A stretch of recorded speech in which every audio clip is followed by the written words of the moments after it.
무안입이 설신의. 주해. 자, 말해보아라.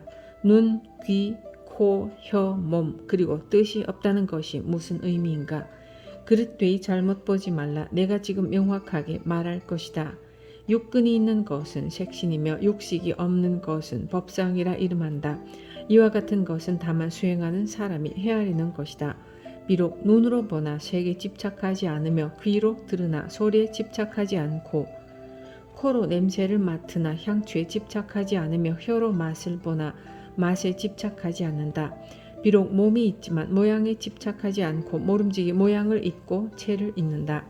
뜻은 비록 일에 임하나 대상 경계에 집착하지 않으며 응하고 응하되 항상 고요하다. 강설. 사람이 오근이 없으면 사람이라 할 수 없죠. 눈앞의 오근은 실제합니다. 그런데도 없다고 하는 까닭은 무엇일까요? 안입이 설신 의를 그대로 가지고 있지만 새가 날아가는 길과 같고 허공과 같아서 그 무엇에 물들거나 집착하지 않기 때문에 없다고 한 것입니다. 모든 경계에 응하되 절대로 마음이 동요하지 않고 일체의 집착이 없는 그 자리를 없다고 합니다. 주해. 도가에서는 눈이 생김새를 보는 것이 아니고 귀가 소리를 듣는 것도 아니다. 혀가 맛을 즐기는 것도 아니고 코가 냄새를 맡는 것도 아니다. 몸이 쓸데없이 움직이는 것도 아니고 뜻이 광란한 것도 아니다고 하였다. 유가에서는 예가 아니면 보지 말고 예가 아니면 듣지 말며 예가 아니면 말하지 말고 예가 아니면 움직이지 말라고 하였으니 이것이 곧 안입이 설신의 육근이 없다는 의미이다. 주해. 또한 육근이 청정함이 바로 육진에 물들지 않음이며 또한 육식이 다 공함이니 이를 종합해서 말하면 18개가 다 고요해집니다. 더 나아가 6가지 어지러운 것이 다 없어지고 육적이 죽어 하나의 진도 움직이지 않고 육문이 닫힌다고 일컬으니 이것을 종합해서 말하면 18지옥이 공해져 끊어진 것이라고 한다. 만일 이렇게 되면 천당이 가까워지고 곧바로 본래의 법신을 볼 것이다. 강설. 육근이 깨끗하면 육신통이 나옵니다. 코로 냄새를 맡으면 향적 열애이고 입으로 말하는 것이 일체 설법하는 열애이고 일체가 관음의 설법입니다.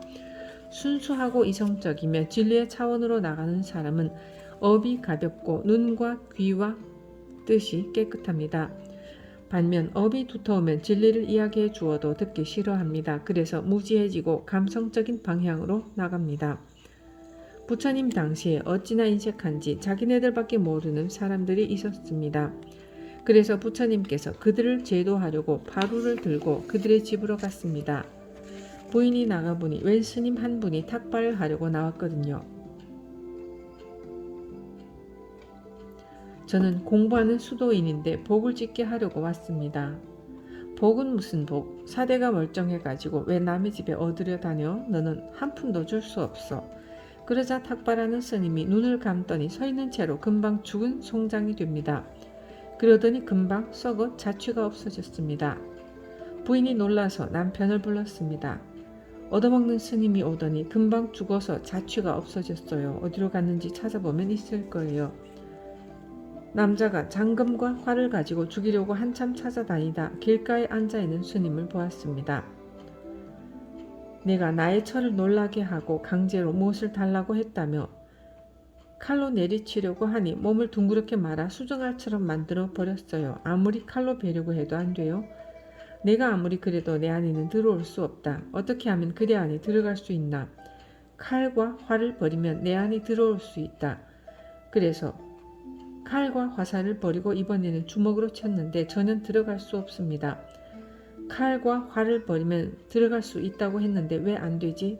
손에 있는 칼과 화살을 버리라고 한 것이 아니라 그대 마음속에 있는 활과 칼을 버리라고 한 것이다. 그 인색한 처사가 마음의 칼과 활을 버린 후에 물었습니다. 어떻게 하면 부처님처럼 그런 몸이 될 수 있습니까? 나는 무진겁 동안 대반야 바라밀경을 설하는 곳마다 가서 한 자도 빠뜨리지 않고 항상 듣고 들을 때마다 어떻게 하면 대반야 바라밀에서 말한 이야기한 것처럼 될 수 있나 의심을 하고 공부를 하였기 때문에 오늘 이러한 몸이 되었다. 그럼 저도 공부를 하면 그렇게 되겠습니까? 그렇게 되고 말고 이 세상의 모든 중생은 모두가 그런 것을 다 가지고 있으니 그것을 꺼내어 쓰려고 노력해라. 여러분이 반야바라미를 다 가지고 있고 최상승의 진리의 법을 다 가지고 있는데 밖으로 꺼내어 쓰지 못할 뿐입니다. 자유를 얻지 못했기 때문에 노력을 해야만 합니다. 요즘처럼 물건 배급 주듯이 죽은 화두를 주어서는 안 됩니다. 발심하지도 않고 신심도 없이 맹한이 있는 사람에게 자꾸 참선하라고 권하거나 화두 달라고 할 때 쉽사리 이먹고 하시오 하면 안 됩니다. 수천 번을 찾아오고 발길로 채어 턱이 깨져도 스님 저 화두 하나만 내려주십시오. 그렇게 간절한 마음이 일어나 화두를 못 받는 것이 철천지한이 되었을 때 비로소 말해주어야 언하에 깨칠 수 있고 설령 언하에 깨치지 못할지라도 의심이 불길같이 일어날 수 있습니다. 과거에는 납자가 오면 무조건 냉대를 했습니다. 소요 태능 스님이 서산 스님을 찾아갔지만 서산 스님이 어디 받아주었습니까? 안 받아주었습니다. 냉대를 받았지만 소요 스님은 서산 스님 밑에서 공부하게 해달라고 집 주위를 돌면서 나무도 헤우고 불도 떼면서 서너 달 버텼습니다. 그제서야 서산 스님이 기연이 조금 있나보다 생각하고 절에 머물게 했습니다. 그러나 6년이고 7년이고 있는 동안 달달 볶았습니다. 복장이 터지고 터져 못 참고 가면 그만이고 그놈이 삭고 사가 아주 몰라 빠져 내려앉았을 때 가르쳐야 한다고 생각했던 것입니다. 무서운 시어머니 밑에서 꾸준히 참고 배견한 며느리가 나중에 그 가문을 이어갈 수 있는 며느리가 됩니다. 오늘날 사회 풍토가 마음을 다스리는 수행을 전혀 안 합니다. 공부라고 하는 것이 그냥 맹한 정신으로 화두를 가지고 한다고 되는 것이 아닙니다. 정말로 공부를 하려면 발벗고 생명을 걸고 달려들어야 합니다. 공한 것을 모르면 육근이 육적입니다. 눈으로 보면 탐하고 입으로 맛보면 더 먹고 싶고 몸으로는 더 부드러운 촉감을 좋아하고 뜻으로는 모든 이익을 헤아리고 좋은 것만 탐하는 것이 육적입니다. 육근 육진 육식이 그대로 중생계의 지옥인 것입니다. 18개 25유가 공하여 일체가 없는 그 자리가 천당이며 본래 법신 자리입니다. 주해 본래 법신을 보고자 하는가 눈에 있으면 본다고 하고 귀에 있으면 듣는다고 하며 코에 있으면 냄새를 맡는다고 하고 혀에 있으면 담론한다고 하고 손에 있으면 잡는다고 하고 발에 있으면 움직인다고 한다. 온몸이 움직이면 온몸이 다 법신이다. 그러나 육근과 사대, 오운이 보고 듣고 지각하는 것이 아니니 삼가고 조심하며 사대와 육근을 오인하여 자기라 여겨서는 안 된다.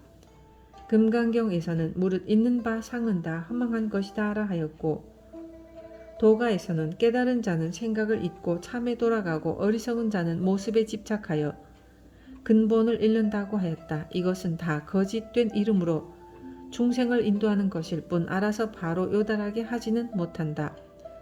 강설 법신 자리는 일체를 통해서 씁니다. 주해 법신을 친히 보고자 하다가 만일 친견하게 되면 본부가 바뀌어 성인이 된다.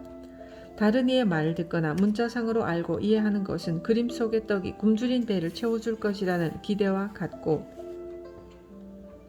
술이라는 말 한마디에 목마름이 그친다는 말과 같아서 결국은 이를 해결하지 못한다. 허실은 화단의 울타리이니 속지 말라.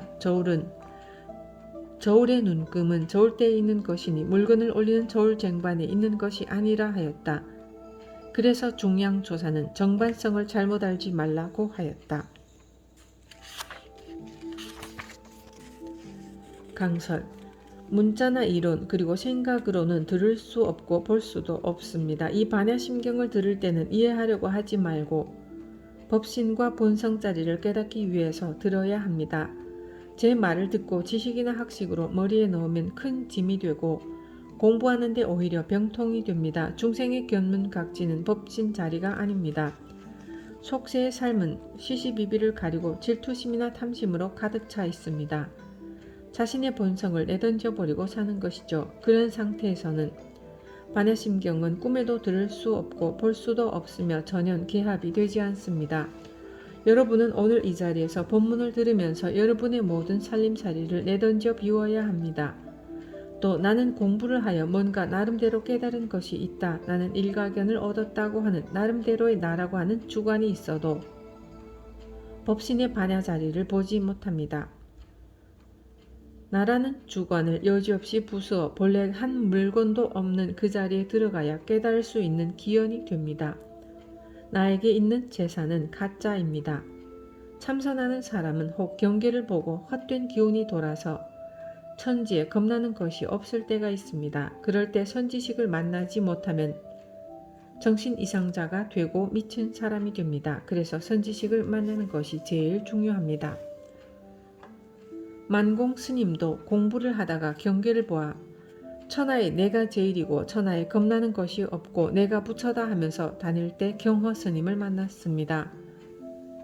경허 스님이 죽비를 딱 치면서 이 소리가 안에서 났느냐 밖에서 났느냐고 물으시고 또 내 말대로 모든 것이 부처다 천하가 오직 나뿐이라면 어째서 눈이 있고 돌사람이 눈물을 흘리고 말없는 동자가 탄식을 했느냐라고 물으셨고 그 물음에 헉이 돋은 것이 일시에 몰로 끊어졌다고 합니다.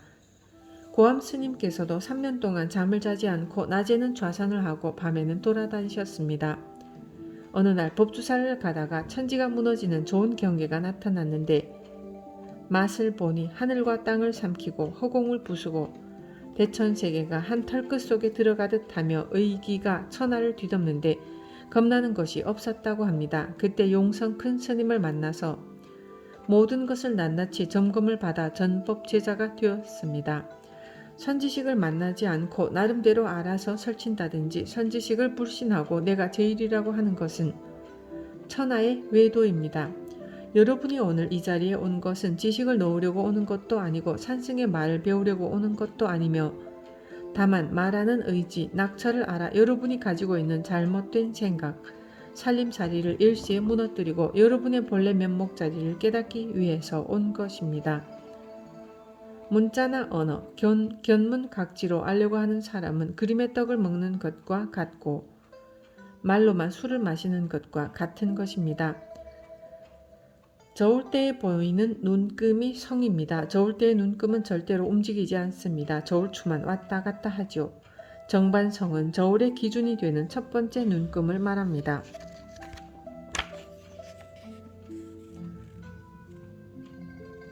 주해, 자 말해보아라. 이 문구는 무엇을 말하는가? 말하자면 저울 쟁반은 모든 물건이 다 같다. 가볍고 무거운 것을 아는 것은 저울 눈금에 있다.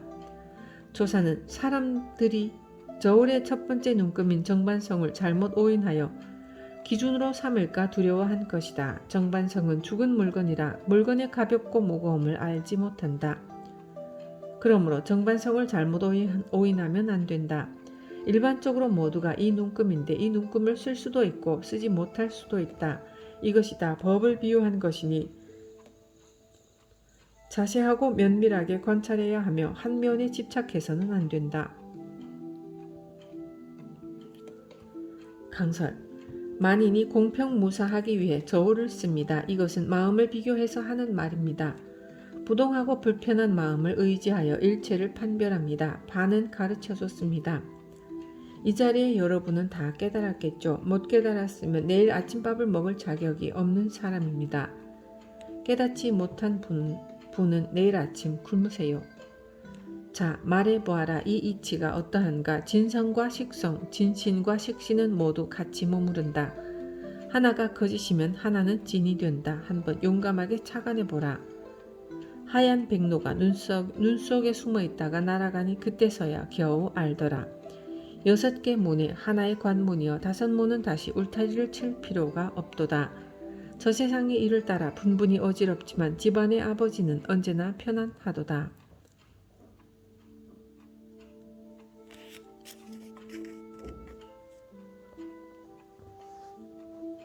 강설, 석상경저 스님이 10번을 하셨습니다. 전법 제자도 두지 않고 돌아가셨어요. 700명 대중은 대중공사를 하여 일좌로 계신 스님을 방장으로 모셨습니다. 새로운 방장 스님이 법상에서 개당 설법을 하는데 13세 3위가 묻습니다. 선사가 가르친 도리 가운데 향로에 다 타고 남은 재처럼 하고 죽은 고목같이 하라고가 있습니다. 이것이 어떤 도리입니까? 수자 스님이 대답했습니다. 한 빛깔의 일을 밝혔느니라. 천사의 도리는 꿈에도 보지 못했습니다. 내가 꿈에도 보지 못했다면 향 연기가 일어나는 곳에서 이 몸이 벗어나지 못하리라. 향 하나를 꽂은 후 그 향이 3분의 1도 타기 전에 좌탈임망했습니다. 그때 구봉도건이 툭툭 치면서 말했습니다. 생사는 이미 자제하나 선사의 의지는 꿈에도 보지 못했습니다. 이에 대해 굉지정각 스님은 다음과 같이 평했습니다. 달집의 학이 천년의 꿈을 꾸고 있고 눈 쌓인 집에서 한 사람이 한 세계 공을 미했다. 앉아서 시방을 끊는 것은 이마에 점을 찍는 것과 같으니 다시 밀밀히 한 걸음 나아가야 비로소 날아가는 용을 보리라. 후송에 있는 무구자도인의 개송은 참으로 깊습니다. 참선을 많이 하여 무르익은 사람이라면 탁하니 깨달을 것입니다. 여기에 이 말을 붙이면 아는 분은 깨달을 수 있을 것입니다. 한 마리의 독수리는 땅을 차고 하늘 높이 날고 두 마리의 원앙새는 목가에 홀로 섰다. 옛길에 토끼가 누워있는데 푸른 매는 산채로 잡아가고 뒤에 사냥하러 온 개는 냄새만 맡는다.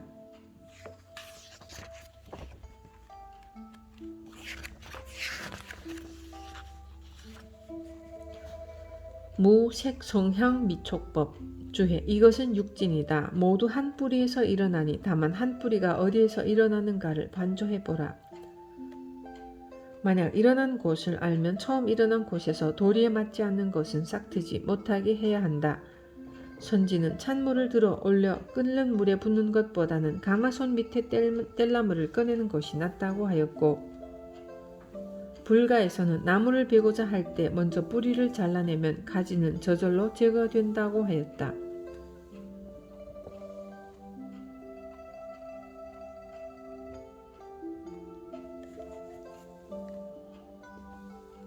강설 색안경을 끼면 모든 것이 잘못 보이고 눈을 비비면 헛것이 보이듯이 우리는 있는 것을 없는 것으로 보고 없는 것을 있는 것으로 보기 때문에 전체를 보지 못하고 일면만 봅니다. 주에 이미 근본을 알면 거짓을 버리고 참 속으로 돌아가 나의 몸이 있는 것이 아님을 알 것이다. 나의 몸이 없으니 만법이 모두 공해져 자연이 청정하다. 몸을 관해 보니 몸이 없고 법을 관해 보니 법도 또한 그러하여 모두 공적한 대로 돌아간다. 다시 가서 고요히 앉아 과거에 지었던 여러가지 색성향 미촉법이 어디에 있는지를 관해보라. 이미 있는 바가 없다면 마치 어젯밤 꿈과 같다. 나의 마음이 본래 공하여 죄와 복의 주체가 없으니 어떤 것이 죄이고 어떤 것이 복인가. 경에서는 마음을 자세히 살펴보니 죄가 본래 공함으로 이것이 곧 진정한 참회라 이름한다고 하였다. 후송, 자 말해보아라. 참은 무엇이고 회는 무엇인가. 참은 이전에 잘못된 것을 뉘우치는 것이고 회는 두 번 다시 범하지 않는 것이다. 돌, 이미 모든 뿌리가 끊어짐을 얻었거늘 어느 곳에 다시 싹이 날 수 있겠는가. 다만 허공만이 있을 뿐이다. 허공을 보고자 하는가. 보려고 해도 보지 못하고 찾으려고 해도 찾지 못한다. 대면하면 평상시와 같이 반짝반짝 빛이 난다. 알아 얻었는가. 만법이 다 공하여 죄도 복도 없으니 다시 고요히 앉아 묵묵히 하라. 갑자기 비로자나의 손을 잡아 머무르니 한 사람이 남아 대장부가 되었도다. 강설, 이것은 공부하여 안목이 열렸기 때문에 나오는 것이지 안목이 없으면 이런 소리가 안 나옵니다. 죄는 자성이 없는 것이니 마음으로부터 일어난 것입니다. 만일 마음이 멸하면 또한 죄도 없어집니다. 죄도 없고 마음도 없어져 함께 공해야 이것을 진참회라 할 수 있습니다.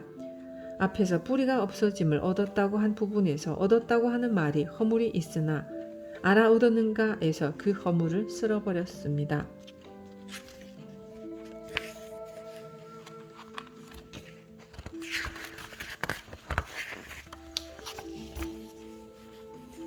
무안개 내지 무의식계 주해.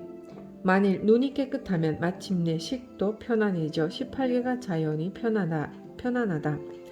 이 18개는 눈이 있다고 집착함으로 말미암아 18개에 연결이 되어 편안하지 않은 것이다. 다만 눈에서 돌이켜 공부해보면 헛되고 거짓된 것이다. 그래서 고덕은 눈은 도를 장애하는 마군이며 경계에 집착하면 스스로 돌아오는 길을 어둡게 한다고 하였고, 선지는 눈으로 보기 때문에 마음이 일어나고 사물에 집착해 진을 미혹한다고 하였다.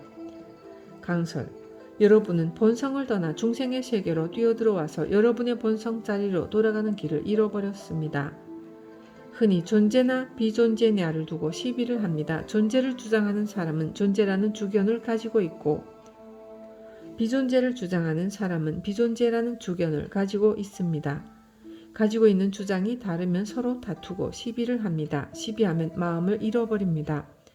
어떻게 하는 것이 시비에 떨어지지 않는 일구입니까 하자 이를 3번 딱딱딱 하고 부딪힙니다.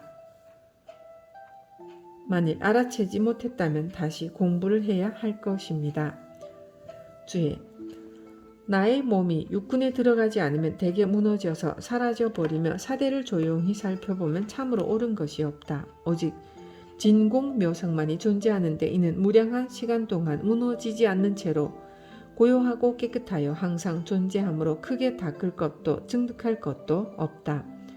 불가에서는 나가는 오랫동안 선정에 들어있었으며 선정에 들어있지 않은 때가 없었다고 하였고, 선사는 선정 속의 경계이고 고요함 속의 하늘과 땅이니 그대로 그러한 것이지 인위적으로 만들거나 한 것이 아니다라고 하였다. 강설. 불법이 깨달음을 얻는 것이라면 틀립니다. 나가정은 아라한과 부처님의 정을 말하는 것으로 조작이 없는 자연스럽고 영원한 정을 말합니다. 부처님 당시에 어느 여인이 선정에 들었는데 부처님이 오셔도 문수보살이 와도 정에서 깨어나지 않았어요. 심지어 문수보살이 신통을 바라여 손가락을 튕겨도 일어나지 않고 33천을 흔들어도 일어나지 않았습니다. 그때 석가모니 부처님이 문수보살에게 지하 10만억 국토를 지나는 곳에 있는 초지망명보살이라야 이 여인을 정에서 나오게 할 수 있다고 가르쳐 줍니다. 이 말씀이 끝나자마자 망명보살이 용출하여 이마를 살짝 건드리니 바로 일어났습니다. 문수보살은 과거 7불의 조사인데 초지보살이 일어나게 할 수 있는 것을 왜 하지 못했을까요? 정에 있으면서 어떻게 말하는가 하고 묻자 상나 화수존자는 정에 있지만 출입은 자제하다고 했습니다. 이 말이 매우 특출합니다. 정에 있다는 것은 말도 끊어지고 누가 말을 붙여도 상대도 하지 않고 죽은 것 같이 고요히 있는 것을 말하는 것이 아닙니다. 육조 스님 생활 그 자체가 삼매이며 정이라 했습니다. 달리 삼매나 정을 구하거나 별도로 정에 들고 나는 것은 조작입니다. 주해. 이미 선정의 힘을 얻었는데 마음에 무슨 산란함이 있겠는가. 마치 가을 하늘에 떠있는 밝은 달과 같이 둥글고 빛이 나서 온 천지에 가득해 비추지 않는 곳이 없다. 이 비추는 것을 말하자면 또한 자연적인 것이지 일부러 생각하여 비추는 것이 아니다. 습득은 또 나의 마음을 달에 비유하지 말라. 달에 비유할 것 같으면 달도 차고 기울어짐이 있다. 한 등잔에 기름 없는 등불이 켜져 있어 사방을 환히 비춘다고 하였고, 산하 대지가 있어도 막히거나 걸리지 않으며 광명이 환하게 빛나니 일체의 근진에서 멀리 벗어나 항상 참된 실체가 드러나 크게 물듦이 없다. 단지 모든 인연을 떠나면 그것이 바로 부처이다. 강설. 가을달이 밝게 비추는데 무슨 파도가 있겠습니까? 이 말은 허공의 달을 이야기하는 것이 아니라 우리의 마음 달을 비유한 것입니다. 여기에 앉아 있어도 마음은 찰나에 미국도 중국도 왔다 갔다 걸릴 것이 없습니다. 여러분의 한 생각 속에 무수겁의 역사가 들어있습니다. 그러나 한 생각이 없어지면 무수겁의 역사도 사라져 흔적조차 없습니다. 백장 스님의 문손인 고령신찬 스님이 은사인 계현 스님을 모시고 공부할 때의 일입니다. 계현 스님은 매일 독경만 하고 참선이나 마음을 닦는 직접적인 수행을 하지 않았습니다. 공부에 진전이 없다고 여긴 신찬 스님은 백장 스님을 찾아갔습니다. 거기서 8년 동안 공부를 하여 심지를 깨달은 후 다시 은사 스님이 있는 절로 돌아왔습니다. 그때까지 스님은 경전만 읽고 있어요. 인사를 하자 내가 내 문화를 떠나보니 뭐 특별한 것이 있더냐 라며 상좌를 나무라셨습니다. 그때 마침 벌이 날아 들어왔는데 활짝 열려있는 창문으로는 나가지 않고 창호지에 자꾸 부딪히자 신찬 스님이 말을 합니다. 문이 비어있거늘 그 문으로 나가지 않고 창에 부딪히니 크게 어리석도다. 100년 동안 앉아서 책만 뚫어지게 본들 언제 뛰쳐나가리오. 계현 스님은 상좌가 하는 말에 마음이 걸렸지만 자존심이 상해 대꾸를 할 수가 없었습니다. 그 후 목욕탕에서 목욕을 하는데 은사 스님의 등을 밀어주면서 법당은 좋은데 부처가 영험이 없도다. 그런데도 늘 광명을 놓는구나 합니다. 그때서야 은사 스님은 법상을 차리고 상당 법문을 청합니다. 신찬 스님이 그때 하신 법문이 백장 스님의 광명이 환하게 밝아 때묻고 더러운 의식에서 멀리 벗어나 체가 드러나니 참되고 영원하며 문자에도 걸리지 않는다. 마음 성품은 물듦이 없어서 본래 스스로 둥글고 밝으니 다만 거짓된 반연만 여이면 그대로가 여여한 부처이다 라는 사구계입니다. 원래는 영광도교인데 여기서는 광명통요라고 했습니다. 큰 스님들이 이 사구계에서 불자에 문제가 있으니 이 글자를 떼고 읽으라고 하는 분들이 덜어 있습니다만 공부를 하여 심지를 깨달은 분은 대고가 바로 나오게 되어 있습니다.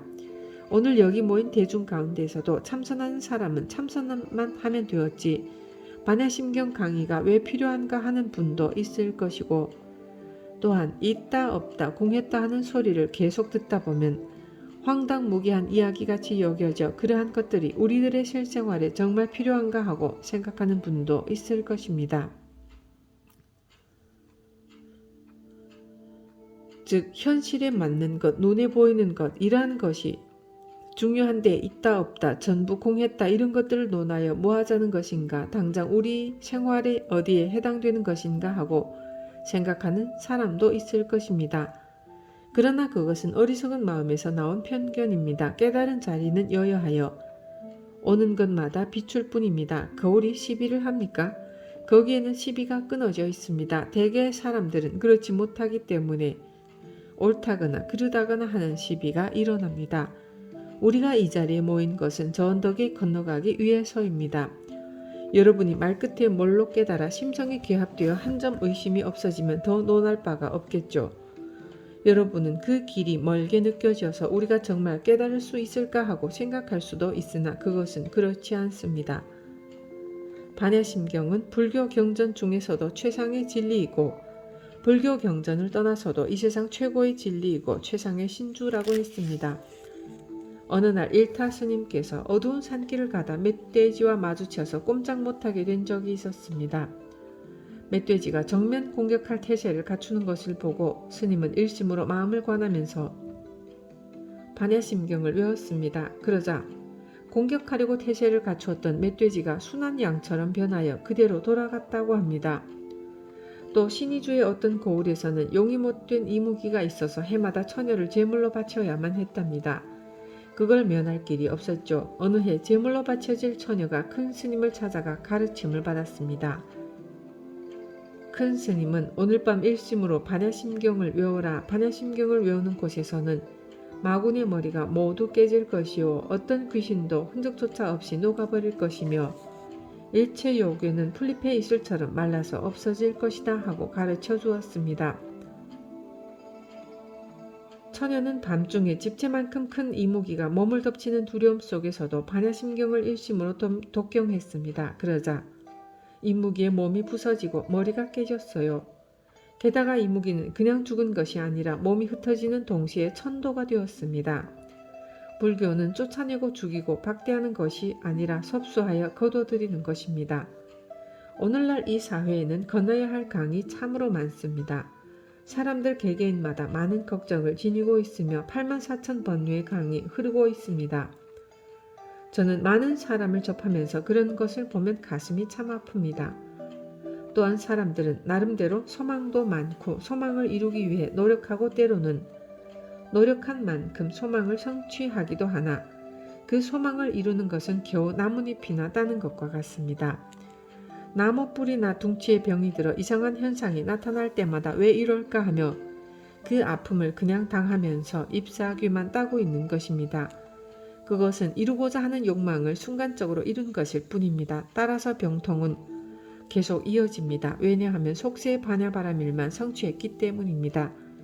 뿌리를 완전히 캐내버려야 합니다. 그렇게 해야만 모든 것을 한꺼번에 성취하게 되는 것입니다. 오늘 여러분이 이 자리에 와서 이렇게 반야심경을 듣는 일 자체가 여러분이 건너야 할 강을 몰록 없애 이 자리가 바로 저 언덕이 되게 하는 것입니다. 이 반야심경을 듣고 독경하는 자체가 최상의 신주가 되고 최상의 진리가 되는 것이죠. 호랑이를 만났을 때 소설책을 읽으면 피해갈 수 있겠습니까? 부처님께서 말씀하셨습니다. 이 경은 최상의 신주요 진리이니 후대 말세 중생은 항상 독경하고 설법을 들으라. 들으면 깨달을 수 있고 깨닫지 못하여도 반드시 큰 씨앗이 되리라. 그 씨앗이 여러분의 생활 자체를 개혁하게 합니다. 그리고 반야심경을 들을 때에는 의심하지 말아야 합니다. 먼저 열의를 다하여 다른 일을 제쳐놓고 이것만큼은 들어야 한다는 신심이 있어야 합니다. 그래야 속세의 바라밀도 성취하고 깨달음의 저 언덕에도 갈 수 있습니다. 그래야 본래 색도 공도 아니면서 색이기도 하고 공이기도 한 이 양변을 융합하여 양변을 뛰어난 중도실상의 도리, 즉 진공묘유의 도리를 바로 보고 쓸 수 있습니다. 소반이 굿을 굴리듯 말입니다. 후송, 알았는가? 광명은 모자람이 없지만 다만 구름이 일어나 막을까 두렵도다. 경계를 만나 마음이 없으면 바로 눈이 밝아지니 자기를 돌이켜보고 앞길을 바로 보라. 신령스러운 빛이 장안의 길을 비추고 통과하여 홀로 복례산을 향해 길을 떠나도다. 강설, 안개가 없는 소식입니다. 눈도 없고 코도 없는 그 자리가 아니고 일체 모든 것에서 진성자리가 홀로 드러나서 모든 경계에 무심하기 때문에 눈이 밝습니다.